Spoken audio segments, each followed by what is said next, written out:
উমর রাদিয়াল্লাহু তাআলা আনহুর শাসন আমলে ইতিহাস প্রমাণ করে শুনে আছেন, শুধুমাত্র আপনাদের আমি স্মরণ করিয়ে দিচ্ছি হযরত উমর রাদিয়াল্লাহু তাআলা আনহু কেমন নেতা ছিলেন। বর্তমানে নেতার কথা আমি বলতে যাচ্ছি না, পার্টি পলিটিক্স করে আমার অভ্যাস নেই এবং বলেও আমার অভ্যাস নেই। হযরত উমর রাদিয়াল্লাহু তাআলা আনহুর শাসন আমলে তিনি কি করতেন? গলিতে গলিতে গশত করতেন, গলিতে গলিতে পাহারা দিতেন।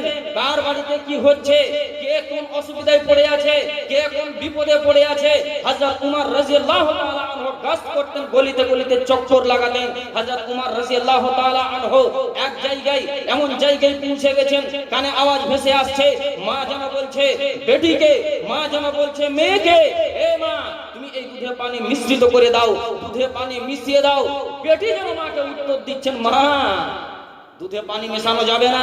হযরত উমর রাদিয়াল্লাহু তাআলা আনহু একজন টাকি মানুষ, হযরত উমর রাদিয়াল্লাহু তাআলা আনহু একজন সত্যবাদী মানুষ, হযরত উমর রাদিয়াল্লাহু তাআলা আনহু একজন মেজাজি মানুষ। যদি আমি অন্যায় করি, যদি দুধে পানি মিশ্রিত করে দিই, তাহলে হযরত উমর রাদিয়াল্লাহু তাআলা আনহুর কানে যদি এই খবর পৌঁছে যায়, হযরত উমর রাদিয়াল্লাহু তাআলা আনহুর কানে যদি এই বার্তা পৌঁছে যায়, তাহলে উমর রাদিয়াল্লাহু তাআলা আনহু শাস্তি দিতে ছেড়ে দেবেন না।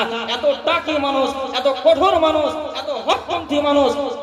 মা যেন মেয়েকে বলছেন, এ বেটি এত রাতে উমর রাদিয়াল্লাহু তাআলা আনহু আসবে কোথা থেকে, উমর রাদিয়াল্লাহু তাআলা আনহু শুনতে পাবে কিভাবে? সেই সময় বেটি উত্তর দিচ্ছেন মাকে, কি উত্তর দিচ্ছেন?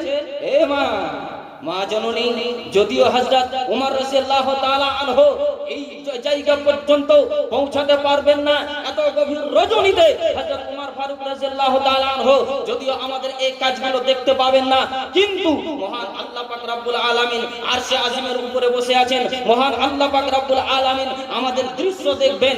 যদি আমি পানি মিশিয়ে দিই, দুধে পানি মিক্স করে দিই, দুধে পানি মিশ্রিত করে দিই, মহান আল্লাহ পাক রব্বুল আলামিন দেখছেন, আল্লাহ পাক রব্বুল আলামিন শাস্তি দিতে ছেড়ে দেবেন না। এই ছিল তাকওয়া, তাকওয়ার ভিত্তিতে ওনারা